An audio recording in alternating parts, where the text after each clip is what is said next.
Hello students, कैसे हैं आप सब। उम्मीद है आप लोग सेफ होंगे, स्वस्थ होंगे, सुरक्षित होंगे, अपने घरों पर पढ़ाई कर रहे होंगे। कल हम लोगों ने चर्चा की थी कि प्रावैद्युत के ध्रुवण के बारे में जाना। फिर हमने ये जाना कि उसका भंजन कैसे होता है। भंजन का मतलब मैंने क्या बताया था कि वो अपने जो विद्युत रोधी गुण धर्म को क्या करे, छोड़ दे। और हमने प्रावैद्युत सामर्थ्य के बारे में बात किया था। इसके बारे में बात किया था हमने, प्रावैद्युत सामर्थ्य के बारे में बात किया था। क्या कहा था हमने कहा था कि वैद्युत क्षेत्र का वह अधिकतम मान जिस पर भंजन की क्रिया शुरू हुई होने वाली हो। यानी ऐसे हम बोल सकते हैं उसको कि क्योंकि प्रावैद्युत सामर्थ्य यानी प्रावैद्युत के सामर्थ्य के बारे में बात कर रहे हैं, इसका मतलब हम ऐसे ही बोल सकते हैं कि वह अधिकतम वैद्युत क्षेत्र का वह अधिकतम मान जो प्रावैद्युत बिना भंजन के क्या कर सकता है, सहन कर सकता है। बिना भंजन के प्रावैद्युत क्या कर सकता है, सहन कर सकता है, उसे प्रावैद्युत सामर्थ्य कहते हैं। दूसरी भाषा में हम ऐसे ही बोल सकते हैं कि वह वैद्युत क्षेत्र का वह अधिकतम मान जो कोई प्रावैद्युत बिना भंजन के क्या कर सकता है, सहन कर सकता है, उसे क्या कहते हैं, प्रावैद्युत सामर्थ्य कहते हैं। और इसके संगत जो विभवांतर होता है उसे हमने क्या बताया था, भंजक विभवांतर बताया। क्या बताया था इसको हमने, भंजक विभवांतर कहा था कि नहीं कहा था। और उसके बाद हमने चर्चा की थी किसके बारे में, धारिता के बारे में। धारिता हमने क्या बताया था, किसी आवेश के द्वारा किसी चालक के द्वारा आवेश ग्रहण करने की जो क्षमता होती है उसे उसकी धारिता कहते हैं। बताया था नहीं बताया था। और उसके बाद हमने ये भी आपको बताया था कि इसके बाद हमने आपको ये भी बताया था कि हम किसी चालक को जितना चाहे उतना आवेशित नहीं कर सकते, क्योंकि हम किसी चालक को आवेशित करने के लिए उसे छोटे छोटे भागों में आवेशित करते हैं। और जब एक पार्ट जैसे मान लीजिए 3 कूलम आवेश की बात किया था हमने, तो हमने कहा था अगर 1 कूलम आवेश चार्ज हो गया तो अगला 1 कूलम आवेश चार्ज करने के लिए उस पहले से उपस्थित 1 कूलम आवेश के विरुद्ध क्या करना पड़ेगा, कार्य करना पड़ेगा। और इसलिए हमने इस पर आपको समझाया था कि जो चालक को दिया गया आवेश क्यों है, किसके अंतर्मानुपाती होता है, V के अंतर्मानुपाती होता है। इस आधार पर हमने आपको बताया था कि जो आवेश है वो विभव के अंतर्मानुपाती होता है। और यहां से Q इज इक्वल टू हमने बताया था C इंटू V, जहां C क्या है, चालक की या क्या है, धारिता है, चालक की धारिता है। ये बात क्लियर हो गई होगी, ये बताया जा चुका है इसलिए इस ग्राम में यहां तक की बात हो गई थी। Q is equal to C into V आपको कल तक पढ़ चुके थे। अब आज हम उसके आगे पढ़ेंगे। क्लियर हुआ कि नहीं हुआ? तो चलिए शुरू करते हैं। Q is equal to CV है, तो यहां से C इज इक्वल टू किसके हो जाएगा, Q अपान V के। C is equal to Q upon V के। तो इसका मतलब क्या हुआ, यहां से परिभाषा क्या हो गई, यहां से परिभाषा क्या दे सकते हैं कि अगर V इक्वल टू 1 वोल्ट हो जाए, ये V इक्वल टू क्या हो जाए, ऐसे लिख सकते हैं V इक्वल टू 1 वोल्ट हो जाए, तो C इज इक्वल टू क्या हो जाएगा, Q अपान 1।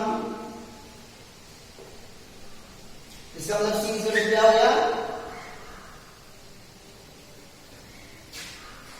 Q।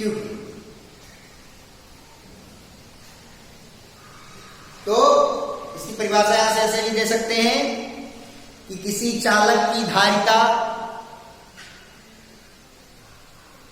परिमाण में आवेश के बराबर है यदि उस चालक में के विभवांतर में परिवर्तन कितना हो रहा है, 1 वोल्ट का हो रहा है।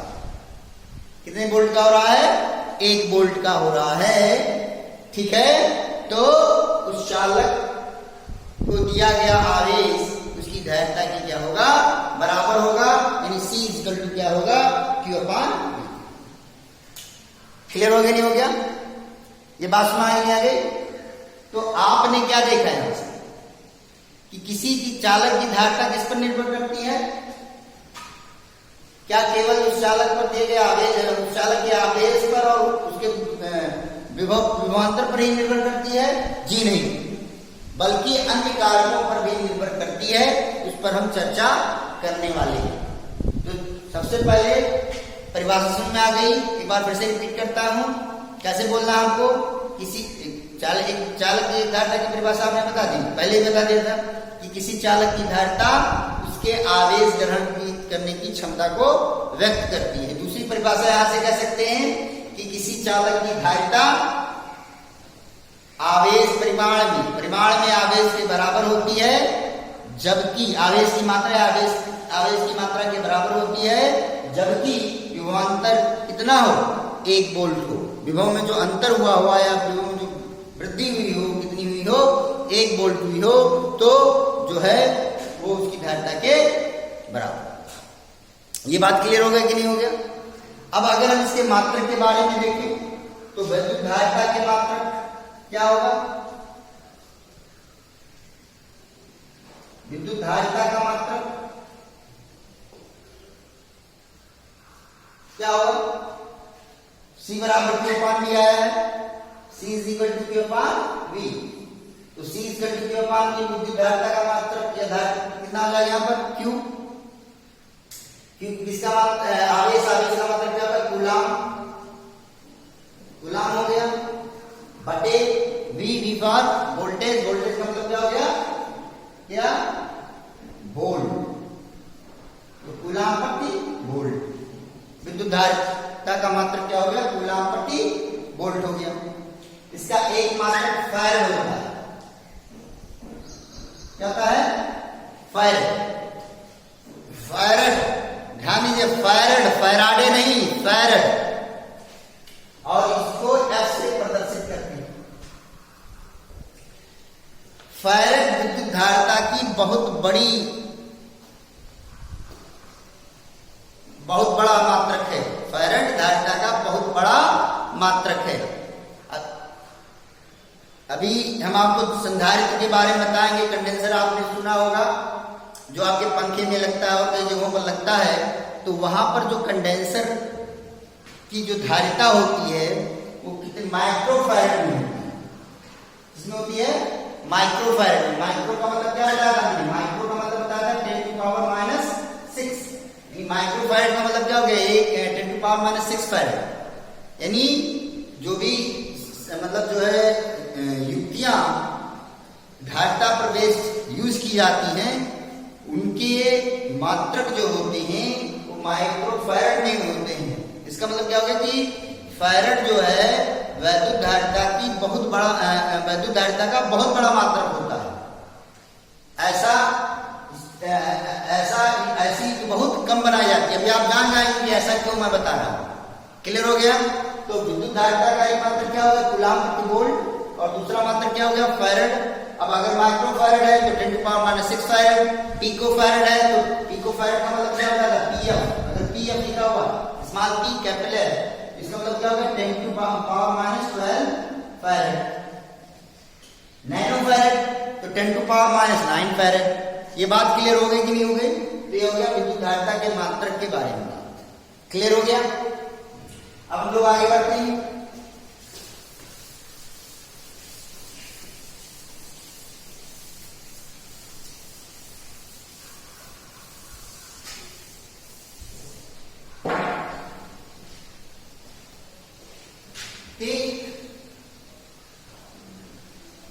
विद्युत धारिता की धारिता का विमीय सूत्र। तो धारिता का मात्रक क्या है? धारिता का मात्रक है कूलाम प्रति वोल्ट।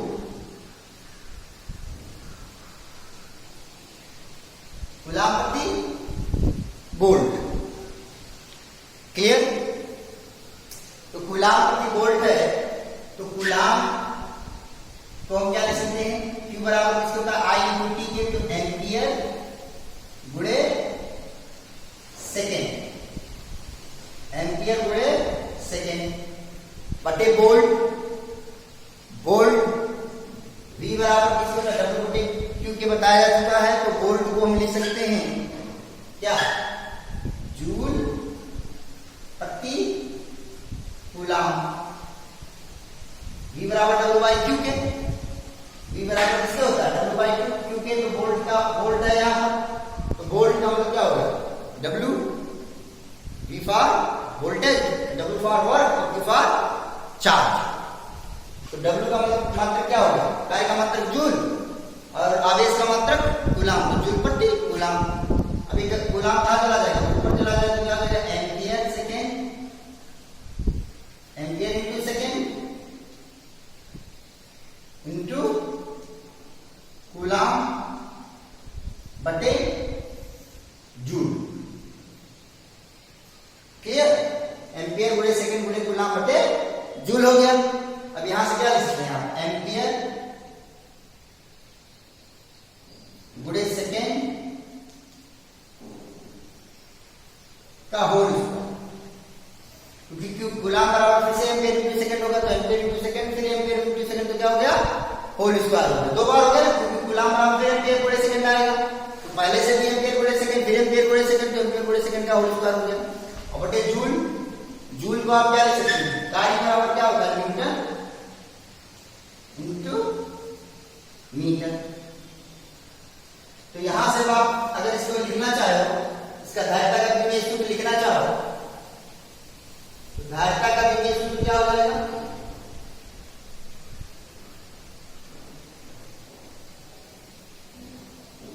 एम्पियर ए हो गया, सेकेंड टी हो गया,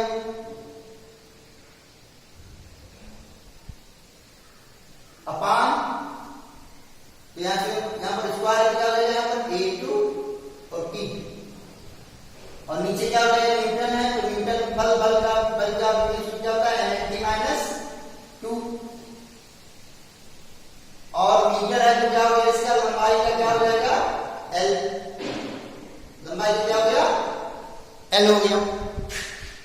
अब यहां से क्या लिख सकते हैं, ये हो जाएगा A2 T2 अपान M L, यहां भी वहां 2 हो गया, और T पावर माइनस 2।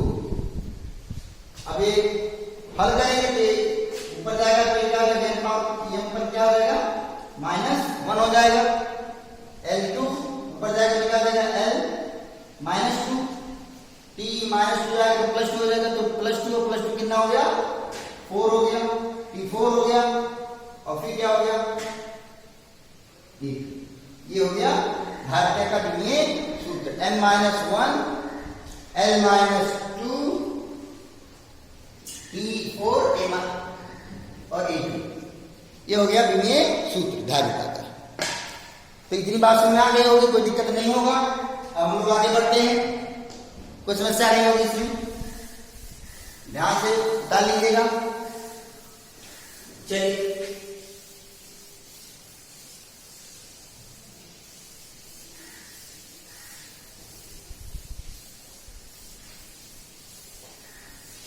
अब आगे बढ़ते हैं और बात करते हैं, धारिता जान गए आप, किसी चालक के द्वारा आवेश ग्रहण करने की जो क्षमता होती है उसे क्या कहते हैं, धारिता। अब उससे संबंधित जो युक्त बनाई गई उसका नाम रखा गया संधारित्र।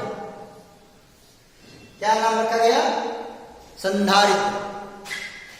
संधारित्र को अंग्रेजी में कैपेसिटर कहते हैं।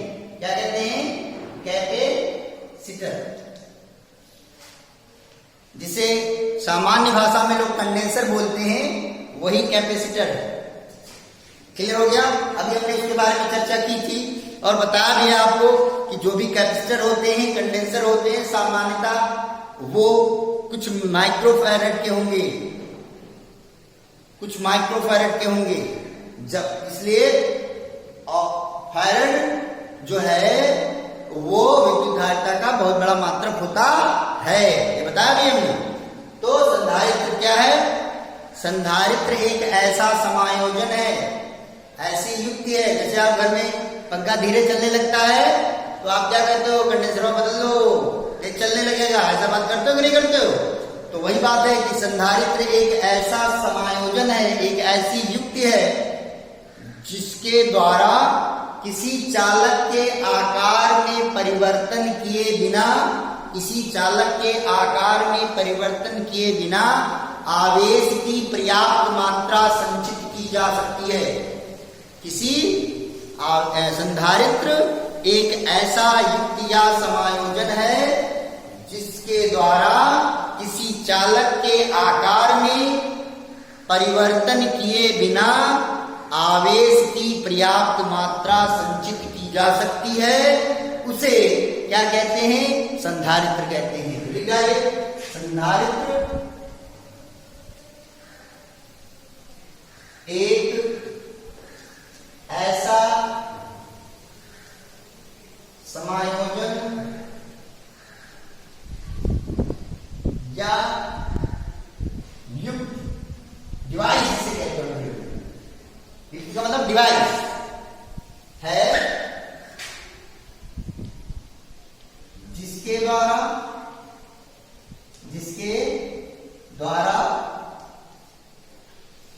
किसी चालक के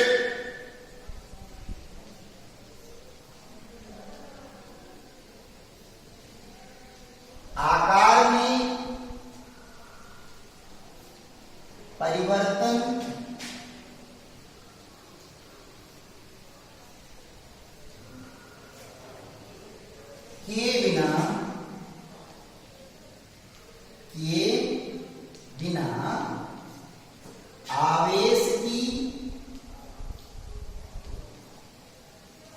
आवेश की पर्याप्त मात्रा संचित की जा सकती है।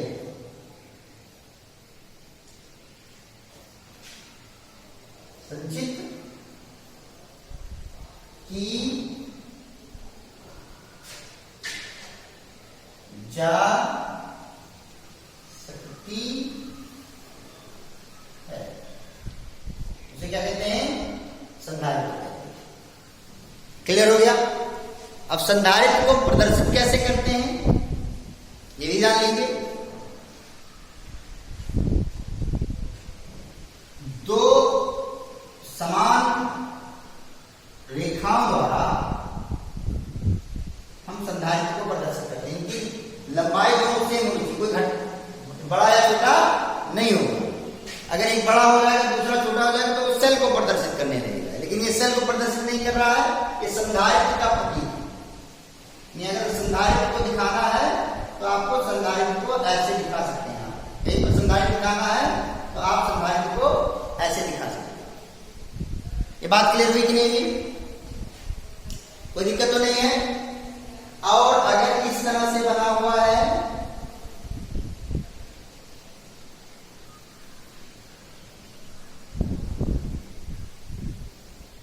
ऐसे बना हुआ है और इसको ऐसे क्रॉस किया हुआ है तो इसे परिवर्ती संधारित्र कहते हैं। ये किसका प्रतीक है? परिवर्ती संधारित्र का प्रतीक है। किसका प्रतीक है? परिवर्ती संधारित्र का प्रतीक है। क्लियर हो गया कि नहीं हो गया? बात समझ आगे नहीं आगे? कोई दिक्कत तो नहीं है? अब ये परिवर्ती संधारित्र क्या होता है हम उसको आगे बताएंगे। तो अब थोड़ा सा आगे बढ़ते हैं हम लोग। कोई दिक्कत तो नहीं होगा मुझे लगता है। तो संधारित्र में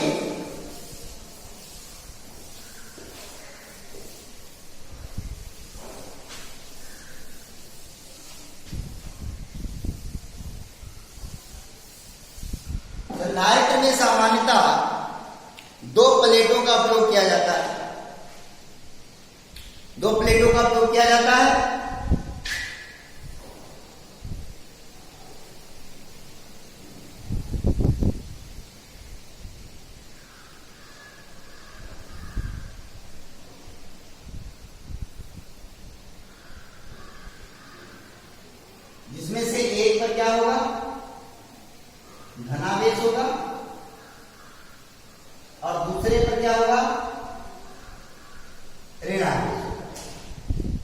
संधारित्र को बनाने के लिए क्या जाता है, दो उसका उपयोग किया जाता है, दो प्लेटों का, एक पर धनावेश दूसरे पर ऋणावेश। सामान्यतः जिस संधारित्र बनाने के लिए ऐसा नहीं है, तो ध्यान से मेरी बात को सुनिएगा, दो प्लेटों का इस्तेमाल किया जा रहा है, लेकिन सामान्यतः अब आप सोचेंगे कि क्या सर दोनों पर आवेश समान हो, ये जरूरी है, ये जरूरी नहीं है, लेकिन सामान्यतः अक्सर हम जिन संधारित्रों का इस्तेमाल करते हैं या जिसके बारे में हम चर्चा करने वाले, इस्तेमाल की बात छोड़ दीजिए, जिसके बारे में हम चर्चा करने वाले हैं, अगर तो हम ये मान करते चलते हैं कि जितना आवेश इस पर, अगर +q आवेश है तो इस पर कितना आवेश होगा, -q आवेश होगा।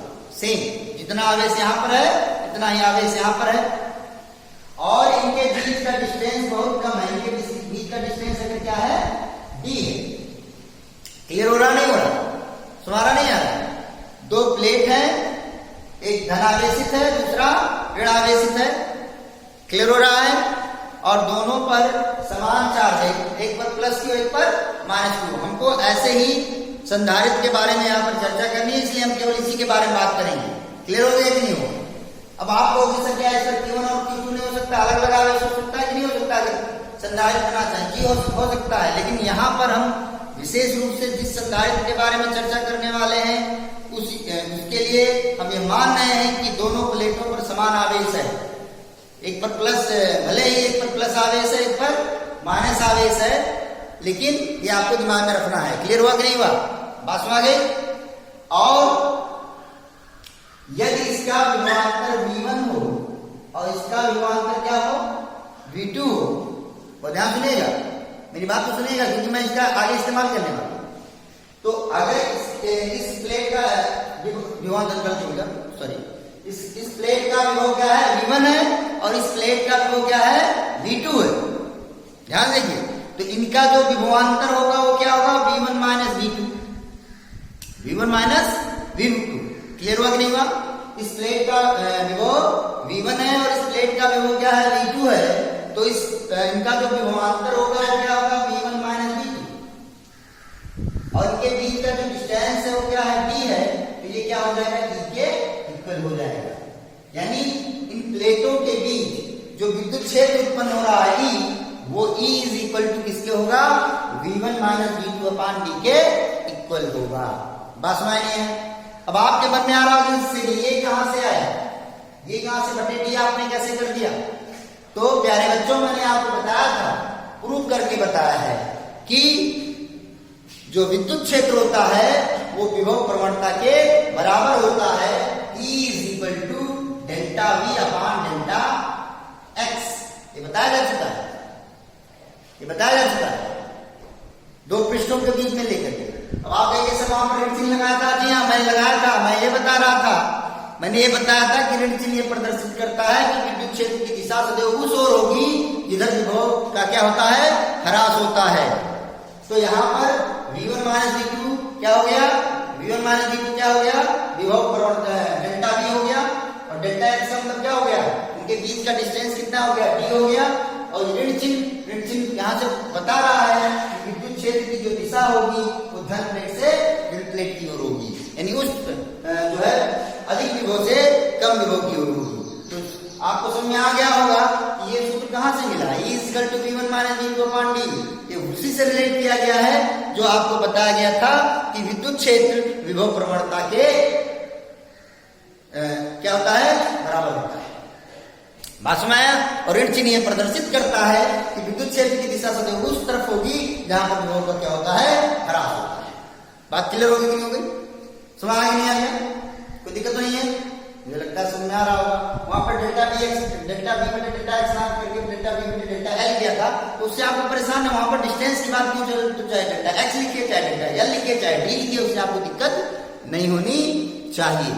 आगे बढ़े हम लोग, तो हम लोग यहाँ पर संधारित्र के बारे में चर्चा करने वाले हैं, वहां पर हम लेंगे, जैसे कल हमने बताया था कि सामान्यतः दो प्लेट जो है यहाँ पर है, दोनों पर समान आवेश होगा और उनके बीच की कुछ दूरी होगी, हम किसी प्रकार के संधारित्र के बारे में यहाँ पर हम लोग चर्चा करेंगे। तो आइए हम लोग आगे बढ़ते हैं। आपको समझ में आ रहा होगा, कोई दिक्कत नहीं होगी। तो ये चीज ये जो है मैंने क्यों बताया है, क्योंकि जरूरत पड़ने पर, सवाल लगाने पर या आगे टॉपिक्स पर हम इसका इस्तेमाल करने वाले हैं। आगे बढ़े, कोई दिक्कत तो नहीं है? मुझे लगता है कोई दिक्कत नहीं होगी, कोई परेशानी नहीं है। तो चलिए शुरू करते हैं आगे।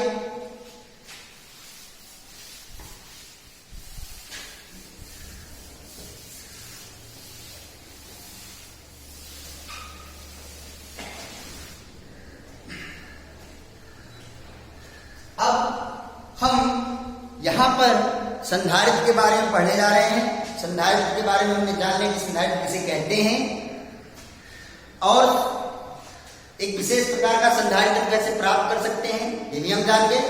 अब हम उसी एक प्रकार के संधारित्र के बारे में पढ़ने जा रहे हैं और जिसका नाम है समांतर प्लेट संधारित्र।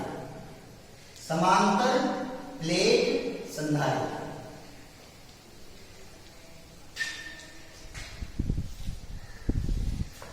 तो ये हो गया पैरेलल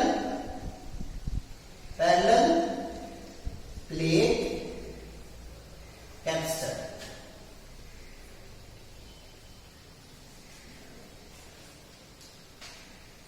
पैरेलल प्लेट कैपेसिटर क्या है? वही है जिसके बारे में भी हमने चर्चा की। हमने माना कि दो प्लेट है। सारी बातें मैंने कहा था जब मैं गास पर में आपको पढ़ा रहा था, गास थ्योरम मैंने आपको पढ़ाया था, तो मैंने वहां पर बहुत विस्तार से इसके बारे में चर्चा की थी और मैंने कहा था कि इसका इस्तेमाल आगे होने वाला है। तो यहां पर हमने वही बात फिर से की है कि मान लीजिए कि दो प्लेट है, एक धनावेशी प्लेट है और दूसरा ऋणावेशी प्लेट है।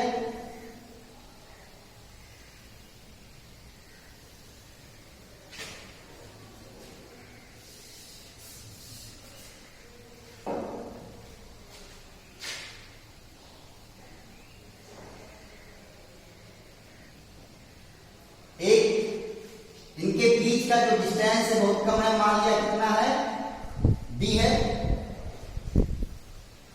सेम जैसे हमने कल बताया था कि जैसे डस्टर की बात, डस्टर बताया था कि एक डस्टर एक प्लेट को प्रदर्शित कर रहा है और दूसरा दूसरे प्लेट को प्रदर्शित कर रहा है। क्लियर हो गया? और ये क्या बनते हैं, एक और इनके बीच क्या है, वायु। पहले कंडीशन में हम क्या मान रहे हैं, इनके बीच ये जो प्लेट है एक दूसरे से संबंधित तो हैं, लेकिन इनके बीच क्या है, वायु है। कुछ भरा नहीं है, खाली स्थान है, मानकर चल रहे हैं।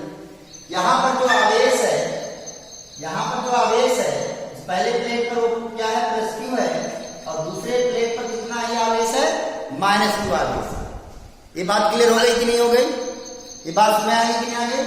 तो ये देखिए, इसका नाम ये देखिए, समांतर प्लेट संधारित्र। समांतर, दोनों प्लेट समांतर हैं, ठीक, और संधारित्र है ये, इसमें दोनों प्लेट क्या है, समांतर है। अब आपके मन में आया क्या गुरुजी, सर क्या ये सीधे जरूरी है कि सीधे हो? जी नहीं, नॉट नेसेसरी।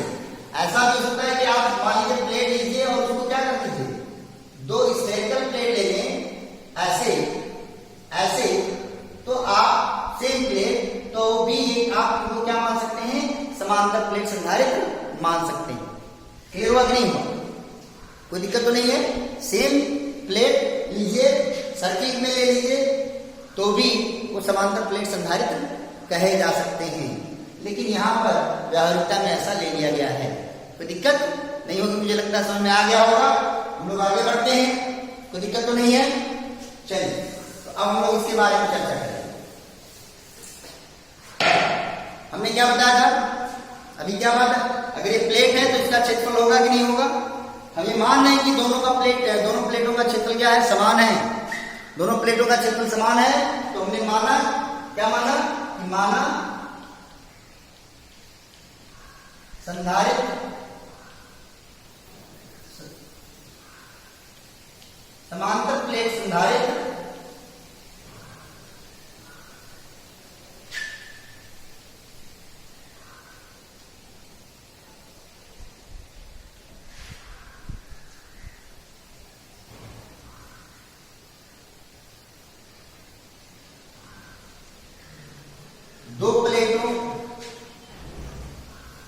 से बना है,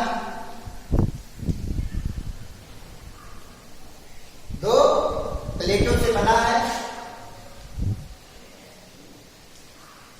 जिन पर आवेश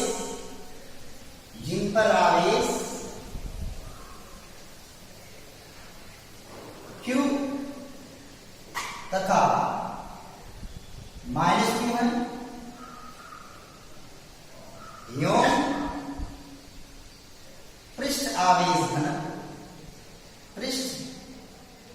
आवेश घनत्व क्रमशः सिग्मा तथा -सिग्मा है। अगर हम केवल यही लिख देते कि पिछला आवेश सिग्मा है तो इसका मतलब आपको जान जाना है कि पहले का पिछला आवेश घनत्व अगर सिग्मा है तो दूसरे का क्या होगा, -सिग्मा होगा। कॉमन सी बात है। तो अगर हम केवल यही लिख दें कि पृष्ठ आवेश घनत्व क्या है, सिग्मा है, तो आपको ये समझ जाना चाहिए। अगर मैं यही लिख देता हूं कि पृष्ठ आवेश घनत्व क्या है, सिग्मा है, तो ये अंडरस्टूड हो गया कि पहले का प्लस सिग्मा होगा तो दूसरे का -सिग्मा होगा। इसलिए इसको थोड़ा सा छोटा करते हैं, पृष्ठ आवेश घनत्व क्या, सिग्मा। क्लियर। और प्लेटों के बीच की दूरी क्या है, d है, तथा प्रत्येक प्लेट का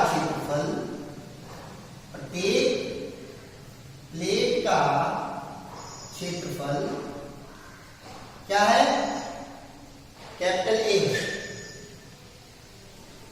क्लियर हुआ कि नहीं हुआ? क्लियर हुआ कि नहीं हुआ? और प्लेटों के बीच क्या है, वायु है या निर्वायु। ये बात क्लियर हो गया? कोई दिक्कत नहीं होगी मुझे लगता है।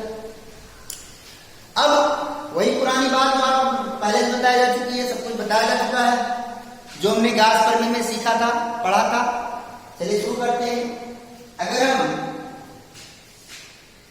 बात क्लियर होगी नहीं होगी, बात सुना नहीं है? चलिए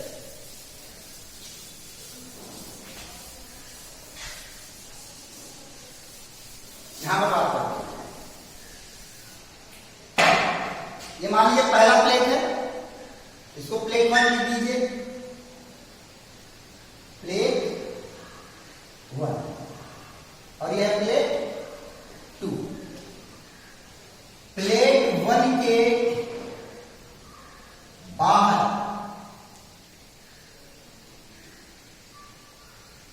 विद्युत क्षेत्र, प्लेट 1 के बाईं ओर लिखेंगे तो ज्यादा बेहतर रहेगा, आपको समझ में आएगा।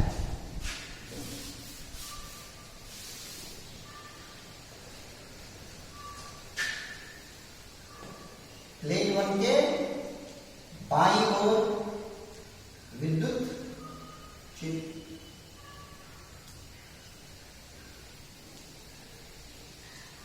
तो देखिए, अगर हम प्लेट 1 के बाईं ओर के बारे में बात करें यहां पर, तो आपको क्या बताया गया था गास्पर्नी में, याद कीजिए। आपको बताया गया था कि घन प्लेट के कारण जो विद्युत क्षेत्र लगेगा वो घन से इधर लगेगा, E1 इधर लगेगा, और इस ऋण प्लेट के कारण जो विद्युत क्षेत्र लगेगा वो ऋण प्लेट की ओर लगेगा, यानी E2 इधर लगेगा। बताया गया था, नहीं बताया गया था? ये मान लीजिए बाईं ओर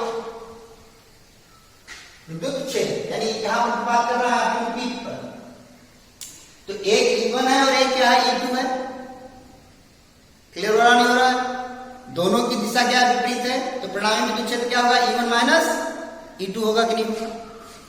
E1 माइनस E2 होगा कि नहीं होगा?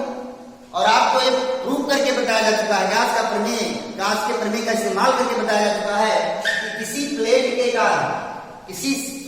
के कारण विद्युत क्षेत्र जो होता है, किसी बिंदु पर जो विद्युत क्षेत्र होता है वो क्या होता है, E is equal to sigma upon 2 epsilon 0। ये बताया जाता है किसी प्लेट के कारण विद्युत क्षेत्र कितना होता है, E is equal to sigma upon 2 epsilon 0 होता है।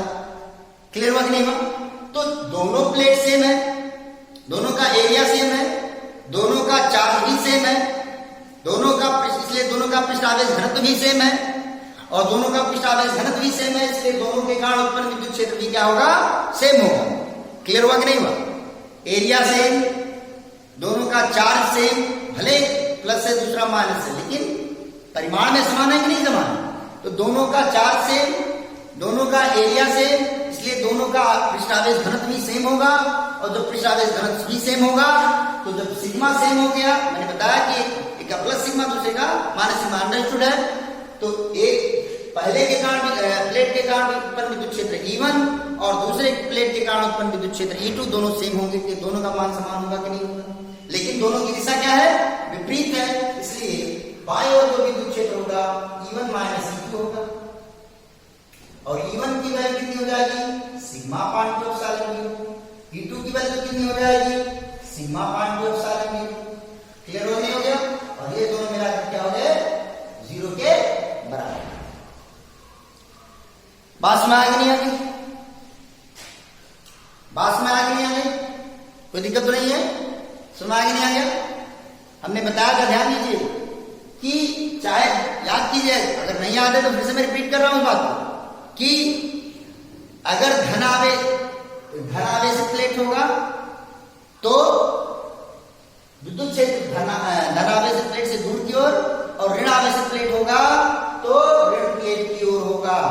यहाँ आप ये नहीं सुन रहे, परेशान होने लगे कि सर ये तो जैसे धन प्लेट के लिए तो प्लस हो गया और ऋण प्लेट के लिए तो माइनस हो गया, तो यहाँ माइनस प्लस हो जाना चाहिए, तब तो आप गलत हो जाएंगे। यहाँ पर हम किसके बारे में, यहाँ पर किसकी बात कर रहे हैं, परिमाण की बात कर रहे हैं। परिमाण कितनी है, दोनों का परिमाण समान है। E1 का मान सिग्मा अपान 2 एप्सिलॉन जीरो है और E2 का मान सिग्मा अपान 2 एप्सिलॉन जीरो है और डायरेक्शन दोनों की क्या है, अपोजिट है, इसलिए क्या कर दिया जा रहा है, घटा दिया जा रहा है। ये बात क्लियर हो गई कि नहीं हो गई? तो इसका मतलब प्लेट 1 के बाईं ओर विद्युत क्षेत्र क्या हो गया, 0 के, क्या हो गया, 0 के। तो प्लेट 1 के बाईं ओर विद्युत क्षेत्र क्या हो गया, 0 हो गया। प्लेट 1 के बाईं ओर विद्युत क्षेत्र क्या हो गया, 0 हो गया। बात क्लियर हो गई कि नहीं हो गई? सुना गया होगा? अब इसी तरह से, इसी प्रकार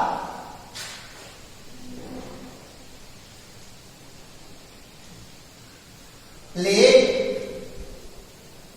2 के दाईं ओर विद्युत क्षेत्र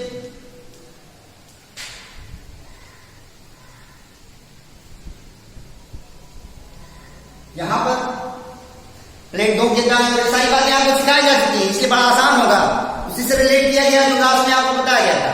तो यहां पर क्या हो गया, जो धन प्लेट की दाईं ओर, प्लेट 2 के दाईं ओर की बात कर रहे हैं, धन प्लेट के कारण विद्युत क्षेत्र होगा, धन से दूर की ओर यानी E1 इधर हो गया और ऋण प्लेट के कारण जो यहां पर विद्युत क्षेत्र होगा वो किधर होगा, इधर होगा कि नहीं होगा, E2। ये बात समझ नहीं आ गई? ये बात समझ नहीं आई? फिर विपरीत दिशा में होंगे तो फिर क्या हो जाएगा, घट जाएंगे, तो ये फिर वही बात होगी, sigma upon 2 epsilon zero minus sigma upon 2 epsilon zero, E1 minus E2 करेंगे और फिर क्या मिल जाएगा, 0 के इक्वल मिल जाएगा। इसका मतलब दोनों प्लेटों के बाहर कोई विद्युत क्षेत्र नहीं है, इसके कारण, इन आवेशों के कारण, लेकिन इसके भीतर विद्युत क्षेत्र होगा कि नहीं होगा, चलिए बात चर्चा करते हैं। अब हम यहां पर एक बिंदु ले इन दोनों प्लेटों के बीच, तो धन प्लेट के कारण विद्युत क्षेत्र होगा, E1 किधर होगा, इधर की ओर होगा कि नहीं होगा, जी हाँ होगा। क्लियर हो रहा, नहीं हो रहा है? कोई दिक्कत तो नहीं है? और ऋण प्लेट के कारण भी जो विद्युत क्षेत्र होगा वो ऋण प्लेट की ओर होगा, यानी E2 भी किधर होगा, इधर ही होगा, यानी दोनों की दिशा क्या हो गई, एक ही तरफ हो गई। जब दोनों की दिशा क्या हो गई, एक ही तरफ हो गई कि नहीं हो गई, तो परिणामी विद्युत क्षेत्र क्या हो जाएगा, जुड़ जाएगा नहीं जुड़ जाएगा, तो लिखेंगे परंतु प्लेट 1 तथा प्लेट 2 के बीच विद्युत क्षेत्र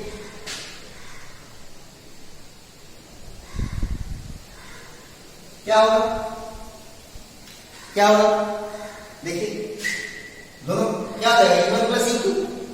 E1 कितना हो जाएगा, सिग्मा अपान 2 एप्सिलॉन 0, और U2 भी कितना हो गया, सिग्मा अपान 2 एप्सिलॉन 0। हर बराबर है, जोड़ लेंगे 2 एप्सिलॉन 0, सिग्मा सिग्मा 2 सिग्मा हो गया, 2 से 2 कैंसिल आउट हो गया, therefore E is equal to किसके मिल गया, सिग्मा अपान एप्सिलॉन 0। समीकरण नंबर 1। ये बात क्लियर हो गई, E upon E is equal to sigma upon epsilon 0। कोई दिक्कत तो नहीं होगी, मुझे लगता है कोई समस्या नहीं होगी। अब देखिए विद्युत क्षेत्र उत्पन्न हो गया प्लेटों के बीच, विद्युत क्षेत्र कितना उत्पन्न हो गया, E is equal to sigma upon epsilon 0।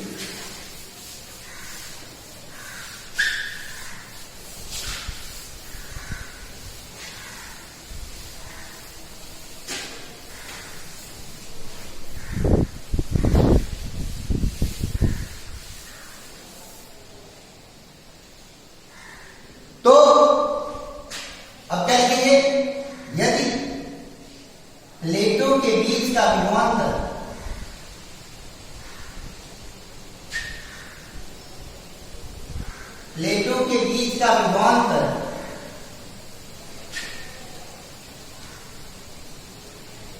V हो, तो V इज इक्वल टू किसके हो जाएगा, E इंटू डी। अब ये कहां से आया, V is equal to E into D कहां से आया, चलिए देखिए, अभी हमने आपको बताया है कि E इज इक्वल टू किसके होता है, V1 माइनस V2 अपान डी के होता है, नहीं होता है, अभी बताया कि अगर इसका विभव V1 है, इसका विभव V2 है, तो E is equal to V1 minus V2, और V1 माइनस V2 क्या विभवांतर है कि नहीं है, विभवांतर, विभव का अंतर, इसका विभव V1, इसका विभव V2, तो विभव का अंतर, विभव में से पहले विभव से दूसरे को विभव घटाने पर क्या मिलेगा, विभव का अंतर, पोटेंशियल डिफरेंस जिसे आप कहते हो। तो यहाँ पर विभव का अंतर में क्या माना है, V माना है कि नहीं माना है, V1 माइनस V2 की जगह पर हम V लिख सकते हैं कि नहीं लिख सकते हैं, कि यहाँ लिख सकते हैं, तो E इज इक्वल टू किसके हो गया, V अपान डी के, और जब E is equal to V upon D लिख दिया तो ये गुणे में, ये बटे में रहेगा, जो गुणे में, तो ये V इज इक्वल टू किसके आ गया, E अपान डी। ये बात क्लियर हो गई कि नहीं हो गई, मुझे लगता है क्लियर होगी, कोई दिक्कत नहीं होगी। तो यहां से हम बात करते हैं, इसलिए V is equal to E की वैल्यू कितनी आई है, sigma upon epsilon 0 into D. ये हो गया समीकरण नंबर 2। अब यदि संधारित्र की धारिता C है,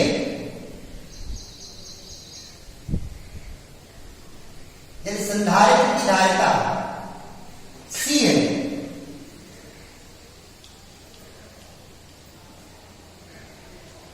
तो Q C is equal to क्या होता है, क्या Q अपान V।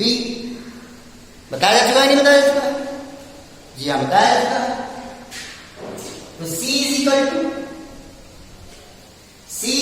क्या हो जाएगा, Q लिख दिया अपान V की वैल्यू कितनी आ गई, सिग्मा डी अपान एप्सिलॉन 0। कहां से, समीकरण 2, समीकरण 2 से V equal to sigma upon epsilon 0 हो गया, इंटू डी हो गया, तो Q या पर Q लिख दिया, और V की वैल्यू उठा करके लिखी सिग्मा इंटू डी अपान एप्सिलॉन 0। अब एप्सिलॉन 0 कहां चला जाएगा, ऊपर चला जाए, नहीं चला जाएगा, जी हां चला जाएगा, तो क्या मिलेगा,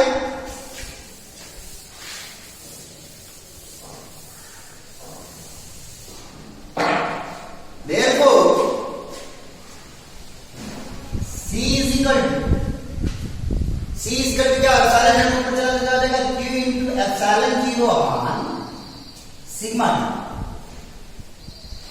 क्लियर, सिग्मा, परंतु सिग्मा क्या है, पृष्ठावेश घनत्व है, परंतु सिग्मा क्या है, पृष्ठावेश घनत्व है, और सिग्मा इज इक्वल टू किसके हो जाएगा, sigma is equal to Q upon A।